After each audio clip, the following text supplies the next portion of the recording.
జనరల్గా మనం పొద్దున్న నుంచి ఈవెన్ ముందు రోజు నైట్ నుంచి అక్కడ డ్యూటీలు చేసి ఈవినింగ్ వచ్చేటప్పటికి చాలామంది ఆఫీసర్స్ ఏదైతే దే కంప్లీట్లీ డ్రైన్ అవుట్. ఆ టైంలో ఈ కార్యక్రమం జరుగుతుంది కాబట్టి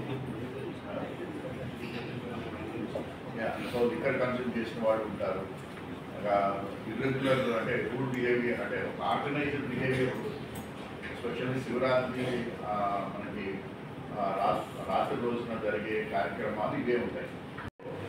all kinds of illegal activities లేకపోతే కాబట్టి సో ఆ విధంగా మైక్రో ప్లాన్ తయారు చేసుకోండి.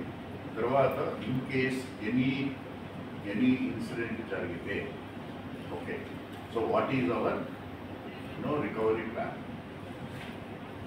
సార్ అది ఇందాక అసిస్టెంట్ గారు చెప్పారు సార్, ఇంటికి కూడా సార్.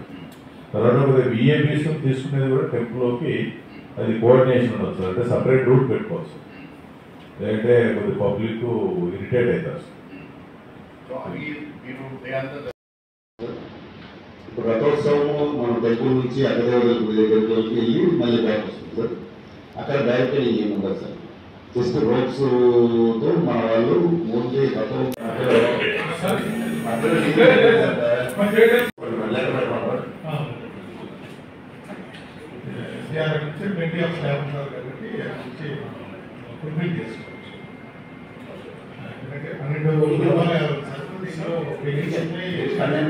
మాకు 39 దేవాలయాలు ఉన్నాయి.